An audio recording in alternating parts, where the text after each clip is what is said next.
यहाँ Barcelona signings नहीं कर रही है और लपोर्टा बोलता है तन रहो भैया, टेंशन मत लो, ये जिंदगी टेंशन लेने को नहीं दी, ये जिंदगी मनोरंजन की है। यहाँ पे रियल मैड्रिड साइनिंग्स पे साइनिंग्स किए जा रही है और प्रीमियर लीग क्लब्स का तो तुम पूछो ही मत। ये 100 मिलियन, ये 150 मिलियन, मतलब 100 million is the base price of any player for that matter. And Barcelona शांत शांत एकदम, कुछ नहीं, बिल्कुल हिलडुल नहीं करना, because this is what our transfer market looks like. But क्या तुम्हें एक्चुअली में शौक लग रहा है? क्योंकि बारसा तो हमेशा से ऐसी ही थी, लामासिया के बच्चे को घिसा घिसा के हम जो इतने आगे तक आए हैं, चैंपियंस लीग में इतना एटलीस्ट कॉम्पिटेटिव तो हो पाए हैं कि क्वार्टर फाइनल्स और सेमीफाइनल्स के मुखड़े देखने मिल रहे हैं, वरना वो भी नहीं देखने मिलता। And all thanks to Hansi Flick, of course उन्होंने एक्सटेंड भी करवा लिया है, so it's a big thing for the club. लेकिन साइनिंग्स देनी पड़ेगी, ये कितने सालों से एक ही चीज गुणगान गाते गाते हम सब थक गए हैं। सो थोड़ी बात करेंगे उस साइनिंग्स की जो हमें कुछ कुछ पोजीशंस में बहुत इंपॉर्टेंट है। सबसे पहले आते हैं गोल कीपिंग डिपार्टमेंट में। Of course you know John Garcia को कोई रिप्लेसमेंट नहीं है जिस हिसाब से वो खेल रहा है, absolute crazy monster at the keeping. Of course शेज़नी उसका बैकअप कीपर है। अभी न्यूज अभी जस्ट आई है कि टर स्टेगन का हेयर विगो हो चुका है and he is going to Ajax. जब तुम चैंपियंस लीग स्टेजेस में जाते हो, rotation becomes a very important thing. I know कि जॉन गार्सिया रिप्लेस नहीं होगा एंड वो रोटेट भी नहीं होगा क्योंकि he is too good, but अगर गलती से कहीं इंजरी का मुंह हमें देखना पड़ गया तो शेज़नी का आई थिंक लेवल उतना भी, we have seen him making mistakes. And of course in this Barcelona high line, जहाँ पे तुम्हें स्वीपर कीपर बनना पड़ता है, तुम्हें चार्ज करना पड़ता है, you tend to make mistakes. Joan Garcia वो बहुत तगड़े तरीके से करता है एंड तुमने स्पेन में भी देखा था वर्ल्ड कप में, Unai Simon did the exact same thing.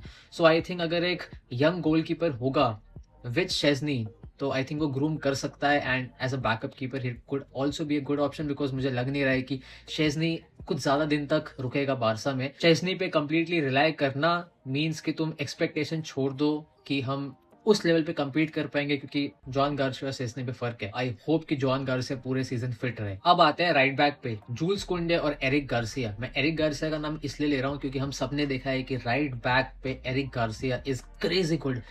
कुंडे को तो तुमको पता ही है कि पिछले साल एंड क्या चल रहा है उसके साथ में, he is not able to concentrate on the game. वो बहुत सिली मिस्टेक्स करता है, बॉल लूज करता है, तो कुंडे एट राइट बैक डाउट होता है। बट आई थिंक फ्रांस इतने आगे तक अगर वर्ल्ड कप में आई है तो कुंडे का उस टीम में हार्ट था एंड कुंडे अगर वहां से सीख के अपना फॉर्म रिगेन कर लेता है तो राइट बैक में आई थिंक रोटेट कर सकते हैं। मैंने बारसा में एक चीज देखी है कि हर एक पोजीशन में एक एक्सपीरियंस बंदा रहता है, एक बंदा रहता है जो अकेडमी का रहता है और एक स्टार्टर होता है। तो एरिक गार्सिया तुम टेस्ट कर सकते हो, बट फिर तुम्हें सेंटर बैक पोजीशन पे ऑफ कोर्स कुंडे को टेस्ट करना पड़ेगा जो उसकी इनिशियल पोजीशन थी। तो एट द मोमेंट ये एक सस्टेनेबल चीज मुझे लग रही है and I would not like to invest more on right back, क्योंकि I think Kounde and Eric Garcia can really do well in that position. अब आते हैं सबसे इंपॉर्टेंट पोजीशन पे, centre backs. Cubarsi, Araujo, Christensen, Gerard Martin और Eric Garcia. नाम सुन के लगता है कि डेप्थ बहुत ज्यादा है, लेकिन इतना खुश होने की जरूरत नहीं है। बात करूंगा मैं कुबार्सी की, क्योंकि कुबार्सी जैसा बंदा इतने कम एज में, हम लमीन यमाल को बहुत ज्यादा हाई रेट करते हैं,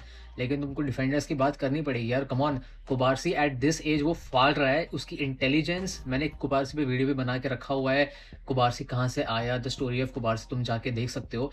बट कुबार्सी मैन, मतलब हांसी फ्लिक के सिस्टम में ऐसी हाई डिफेंसिव लाइन में तुमको एक कम्युनिकेटर चाहिए, तुमको एक बंदा चाहिए जो बॉडी रख के खेले एंड अ वेरी शार्प गाय, जो कि कुबार्सी में है। बट एक चीज हमने कुबार्सी के साथ देखी है कि कुबार्सी तभी एक्सेल करता है जब उसके साथ एक एक्सपीरियंस बंदा खेल रहा हो, एंड कुबार्सी खेल रहा था एमरिक लपोर्ट के साथ जो 32 ईयर्स का है, वर्ल्ड कप में, and Spain ball the world cup. तो मुझे लगता है कि जैसे इनिगो मार्टिनेज के साथ पेयर किया था, कुबार्सी को पेयर करना चाहिए लपोर्ट के साथ, कि लपोर्ट का न्यूज आना शुरू हो चुका है। आई थिंक हम लपोर्ट पे जाएंगे, जाना चाहिए, because कुबार्सी need a experience player and I am telling you, जो हमारा डिजास्टर चलता आ रहा है ना यूसीएल में, वो खत्म हो जाएगा। I have a feeling. And तुमने देखा इनिगो मार्टिन के साथ वो कितना कतल था एंड वो ही परफॉर्मेंसेज रिगरसली उसे वर्ल्ड कप में हेल्प की है। एंड क्रिस्टेंसन तो भूल जाओ, क्रिस्टेंसन नहीं है। मैं रोनाल्ड अराहो पे पर्सनली नहीं भरोसा करता। अगर एक गलती बार बार रिपीट होती है ना तो वो पैटर्न बनता है। And I am just done with Araujo in the sense की I have given him enough chances and the same thing repeats over and over again. I know that तुम बोलोगे कि कुबार्सी के भी तो रेड कार्ड एक pattern है, but Cubarsi उस सिचुएशंस में आता है जहां मोस्टली डिफेंडर्स वो चीज करेंगे। लेकिन अराहो का तो ऐसा है कि he just switches. Eric Garcia, Gerard Maldini, मुझे बात करनी पड़ेगी the most improve player in the Barca squad at centre back, कतल तोड़, जब वो अच्छा परफॉर्म करता है तो तुम उसकी तारीफ करोगे, एंड जब वो नहीं कर पाता तो यू आर लाइक ठीक है, just remove. I think push देना तो हांसी फ्लिक का काम है। Gerard Martin will do really well क्योंकि उसका लास्ट सीजन बहुत अच्छा गया था, but I would still not depend on Gerard Martin as a starter because of course the same thing, he has to groom within a great experience player and that could be Aymeric Laporte. अब आते हैं left back position पे जहां हमारे पास Balde है and jaw Cancelo है जो रुक रहा है। बाल्डे ने तो बोल दिया है I am not leaving Barcelona. अच्छी बात है क्योंकि क्वालिटी के हिसाब से देखो तो लेफ्ट बैक में तुम्हारे पास दो क्वालिटी बनती है। ऑफ कोर्स मैं जॉ कैंसेलो को ज्यादा ऊपर रखूंगा। बाल्डे का गेम एकदम वन डायमेंशनल बन चुका है, very predictable, he is doing same thing over and over again and उसके तरफ से क्रॉसेज आना एंड वो आउटपुट निकलना फाइनल थर्ड में, आई थिंक वो सब कुछ मिसिंग है। तुम्हें पता है जॉर्डी एल्बा भी सेम चीज करता था, वो भी लेफ्ट फुटेड था, उसके भी रन सेम थे। ऑफ कोर्स मेसी उसको फाइंड करता था, बट जॉर्डी एल्बा अगर कभी भी 1-2 बना के इवन स्ट्राइकर के साथ में या नंबर 10 के साथ में भी अगर वो आगे जाता था तो he was able to provide crosses inside. Of course ये भी सही बात है कि हमारे प्लेयर्स ही अंदर नहीं होते तो बाल्डे क्या करेगा, but I think Balde really has to step up क्योंकि वो बहुत ज्यादा प्रेडिक्टेबल बन चुका है एंड बिल्कुल भी प्रोडक्टिविटी उसकी तरफ से नहीं आ रही है। लेकिन एक कंसर्न भी है, अवेलेबिलिटी बहुत ज्यादा उसे इंजरीज होती है तो वो भी इम्पैक्ट करता है ऑन अ प्लेयर्स परफॉर्मेंस। तो देखा जाए तो जॉ कैंसेलो का रुकना एक लग्जरी नहीं है, एक नेसेसिटी बन चुकी है क्योंकि जिस हिसाब से बाल्डे का फॉर्म रहा है and I think Cancelo and Balde is the only option we have at the left back. अब आते हैं बार्सिलोना की आइडेंटिटी पे, द मिडफील्ड। और मिडफील्ड की डेप्थ देख के तो तुम्हारे मुंह पे स्माइल आ जाती है। पेड्री, गावी, बर्नाल, कसाडो और टॉमी मार्केज। मैंने फ्रैंकी डियोंग का नाम नहीं लिया यहाँ पे क्योंकि वो सर्जरी उसकी होने वाली है and you know he has issues. Of course he is the part of the midfield, but I think वो काफी टाइम तक अनअवेलेबल रहेगा विद द स्क्वाड। फुटबॉल में किसी एक की इंजरी दूसरे की तरह एक अपॉर्चुनिटी बन सकती है। You know who I am talking about? Mark Bernal of course. And कभी ना कभी तो बर्नाल का एक टॉप सीजन तो आएगा ही। ऑफ कोर्स हम उसको देख रहे हैं कि वो किस हिसाब से ग्रूव कर रहा है एंड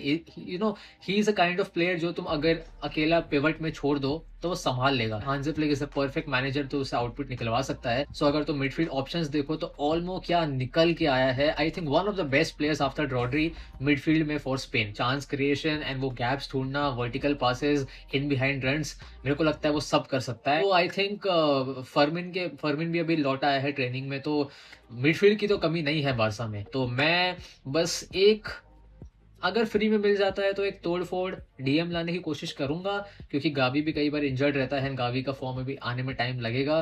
तो आई थिंक तुम्हारे पास अगर गावी है तो गुड एनफ अगर वो फुल मिनट्स खेल लेता है, but I would really need a cheap CDM. Barcelona को लमीन यमाल के मिनट्स मैनेज करने पड़ेंगे, सारे 60 गेम्स खेलना जरूरी नहीं है। इट्स इंपॉर्टेंट कि हम उसकी एनर्जी प्रिजर्व करके रखें क्योंकि तुम देखते हो काफी ऐसे गेम्स होते हैं जहाँ पे थोड़ा सा लमीन यमाल थका हुआ दिखता है and he just you know ज्यादा अटैकिंग आउटपुट, डायरेक्ट ड्रिबल्स वो नहीं करता। रूनी बार्जी एज अ बैकअप उसे यूज करना चाहिए। अगर तुम टाइम नहीं दोगे प्लेयर को, बॉल पे वो नहीं आएगा तो वो कैसे प्रूव करेगा। तो आई थिंक रूनी बार्जी को थोड़े मैचेस खिलाने पड़ेंगे विद लमीन यमाल क्योंकि लमीन यमाल का अगर तुम सब्स्टिट्यूट भी लेके आओगे तो मुझे रेगुलर मिनट्स नहीं दोगे। तो आई थिंक मिनट्स मैनेज करना लमीन यमाल के लिए बहुत इंपॉर्टेंट है। अब सीधा चलते हैं लेफ्ट साइड में, रफीनिया, एंथनी गॉर्डन, करीम अडियमी। एंथनी गॉर्डन इंग्लैंड स्क्वाड का फास्टेस्ट प्लेयर था और करीम अडियमी बुंडेसलीगा के फास्टेस्ट प्लेयर्स में काउंट होता है। इमेजिन करो दोनों बंदे बारसा के ट्रांजिशंस में जब अटैक करते हैं। ऑफ कोर्स अडियमी लेफ्ट में नहीं खेलेगा, हर बार सेंट्रली भी वो खेल सकता है एंड उसको राइट विंग भी कंफर्टेबली खेल सकता है। प्रेसिंग में तो कोई दिक्कत आएगी नहीं क्योंकि your forwards in the Hansi Flick system are the first one to press and those are really the defenders. एक और साइनिंग है जो लोग शायद इग्नोर करेंगे बट मैं उसकी बात करना चाहता हूँ, जैसे बिसुवू। सिर्फ 18 साल का है, बहुत पोटेंशियल है इसमें। बारसा ने सिर्फ प्रेजेंट के लिए नहीं, इसे फ्यूचर में इन्वेस्ट करने के लिए साइन किया है। हो सकता है इस सीजन उसको कम मिनट्स मिले इन द फर्स्ट टीम, लेकिन ये एग्जैक्टली वही टाइप की साइनिंग है जो 3-4 साल बाद एकदम से सुपरस्टार बन सकती है। एंड बहुत लोग बोल रहे थे एंथनी गॉर्डन सेंस बनाता है कि नहीं बनाता, मैंने उस पर वीडियो बनाया, देख लेना। एंड करीम अडियमी पे मैंने वीडियो बनाया था, तुम जाके चेक कर सकते हो। These are proper system signings. ये तुम मैड्रिड की तरह कंपेयर मत करो कि यार वो तो उलिसे के साथ चर्चे में है, उन्होंने यहाँ डियोमांडे ले लिया, क्योंकि मैड्रिड बहुत पानी में थी। ऑफकोर्स बारसा भी इतनी कुछ उभरी नहीं है, but at least we are better than Madrid. जो अगर तुम प्रीवियस ईयर्स देखोगे, लास्ट के 2 सीजन जहाँ पे वो ट्रॉफी लेस गए थे, तो आई थिंक कि दीज आर सिस्टम साइनिंग्स जो हांसी फ्लिक को चाहिए। 22 मिलियन में आ गया अडियमी, वो तो एक्चुअली में 22 का है भी नहीं, उसकी प्राइस थोड़ी ज्यादा है, बारसा हाफ में लेके आई है उसे। I think these are some good signings. But आता हूँ मैं स्ट्राइकर पे आता हूँ। करते हैं सबसे इंटरेस्टिंग टॉपिक की बात, नंबर 9। जब से सुआरेज गया है ना, बाय गॉड खाली सा पड़ गया है। लूक डियोंग लेके आए, मेम्फिस डिपाई लेके आए और क्या क्या लेके आए, मतलब बस एक्सपेरिमेंटेशन चल रहे हैं बहुत सालों से बारसा के, बट एक नंबर 9 अच्छा मिला ही नहीं है। लामासिया से एक्सपेक्ट करना भूल जाओ, वो प्रोड्यूस नहीं करेगी। फ्लिक के फुटबॉल में स्ट्राइकर सिर्फ गोल मारने का काम नहीं करता, प्रेस इनिशिएट करता है, तो तुम्हें उस हिसाब का प्रोफाइल हुलियन एल्वारेस में मिलेगा जो 2022 के वर्ल्ड कप में कुत्तों जैसा भागा है, लाल मुंह लाल हो गया, but he was still running everywhere. Alvarez centre backs को फोर्स करेगा, फर्स्ट डिफेंडर वही होता है, क्योंकि इसलिए वर्क रेट ऑटमोस्ट इंपॉर्टेंट हो जाता है जितनी फिनिशिंग है, और इसी रीजन से एल्वारेस का प्रोफाइल हांसी फ्लिक के सिस्टम के लिए बहुत सूट करता है। और एक इंटरेस्टिंग चीज, बार्सिलोना ने क्राउपी डील ऑलमोस्ट साइड पे रख दी है, पूरा फोकस आई थिंक एल्वारेस पे है। एटलेटिको मैड्रिड 200 मिलियन मांग रही है, जिस हिसाब से एल्वारेस का वर्ल्ड कप गया है। आई एम नॉट डाउटिंग उसका कैलिबर, क्योंकि Argentina national team and club बहुत अलग होता है, बट उसका फॉर्म रिसेंटली काफी लो है, तो उसके लिए 200 मिलियन मांगना, थोड़ा सा थम जाओ। प्राइस कम करेंगे तो आई थिंक बारसा उठा भी लेगी, क्योंकि बारसा आई थिंक 100 मिलियन इतने सालों में किसी के ऊपर भी फेंका नहीं है। तो आई डोंट नो कि सिचुएशन क्या बनती है। एल्वारेस के ऊपर अभी भी मामला शांत है, बट अगर एल्वारेस के ऊपर अगर बारसा नहीं जाती है, क्योंकि बारसा ने ऑलरेडी बोला हुआ है offer is on the table but won't be for a long time. I don't know क्या सिचुएशन बनती है, बट एल्वारेस इस सिस्टम के लिए बहुत इंपॉर्टेंट है। बारसा के पास ऑलरेडी एंथनी गॉर्डन, करीम अडियमी, रफीनिया, लमीन यमाल, बहुत सारे बंदे हैं एज अ प्रेसर्स, हम लोग बहुत रोटेट कर सकते हैं। आई थिंक आने वाला सीजन हमारे लिए बहुत तगड़ा होगा, क्योंकि जब रफीनिया मिसिंग था तब तो हम चेल्सी से भी 3-0 खा गए थे। तो इतने ऑप्शंस जब है अटैक में, I think that will really do well, but एक स्ट्राइकर आ जाए तो बहुत प्रॉब्लम सॉल्व हो जाएगी। हाईलाइन कब एक्सपोज होती है? जब फर्स्ट प्रेस ब्रेक होता है, जब मिडफील्ड कॉम्पैक्ट नहीं रहता और काउंटर प्रेस फेल होता है। अगर फ्रंट थ्री एग्रेसिवली प्रेस करे तो मिडफील्ड डिस्टेंस मेंटेन करने पड़ेंगे, और अगर डिफेंसिव लाइन सिंक्रोनाइज्ड हो तो हाई लाइन सडनली सिक्योर लगने लगती है। इसीलिए फ्लिक अपने अटैकर्स पे इतना फोकस करता है, because your attacker is the first defender. I think Barça को एक सेंटर बैक पे लाइक एमरेट लपोर्ट और अटैक पे लाइक हुलियन एल्वारेस पे इन्वेस्ट करना चाहिए। लेट मी नो तुम क्या सोचते हो, अपने ओपिनियंस कमेंट में ड्रॉप करो, एंड लेट्स सी लपोर्टा क्या करता है, या फिर हम ऐसे ही बैठे रहेंगे मैड्रिड को देखते हुए। चलो सी यू, चाओ, मिलते हैं इन द नेक्स्ट।